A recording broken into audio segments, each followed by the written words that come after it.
মুক্তিদাতা প্রভু যীশু খ্রিস্টের সুমধুর নামে আন্তরিক অভিবাদন। মতিলিখিত সুসমাচার 5 অধ্যায় 5 পদে লেখা আছে, ধন্য যাহারা মৃদুশীল, কারণ তাহারা দেশের অধিকারী হইবে। যারা হৃদয়ে নম্র, তাদের স্বভাবে মৃদুশীলতা দেখা যায়। মৃদুশীলতা মানুষের জীবন থেকে মুছে যেতে বসেছে। তার দেখা প্রায় অমিল বললেই চলে। পাপ আমাদের হৃদয়কে কঠিন করে তুলেছে। নম্রতা, মৃদুশীলতা, অপরের প্রতি মায়া মমতা সমস্ত কিছুই আজ বিলীন হতে বসেছে। কিন্তু ঈশ্বর পুত্র প্রভু যীশু খ্রিস্ট স্বর্গ ত্যাগ করে এই জগতে মানুষ হয়ে এসেছিলেন। তিনি পাপী মানুষদের সেবা করলেন, এমনকি পিতা ঈশ্বরের আজ্ঞাবহ হলেন।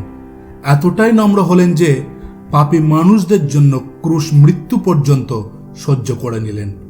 আমাদের সকলের পাপের জন্য তিনি নিজেকে বলি করে মূল্য চুকিয়েছেন। তিনি মৃত্যুকে জয় করে পুনরায় বেঁচে উঠেছেন ও স্বর্গে গিয়েছেন আমাদের জন্য স্থান প্রস্তুত করতে। আবার ফিরে আসতে চলেছেন খুব শীঘ্রই। যারা তার উপরে বিশ্বাস রেখেছে ও মুক্তিদাতা প্রভুরূপে তাকে জীবনে স্বীকার করে নিয়েছে, তাদেরকে স্বর্গে নিয়ে যেতে।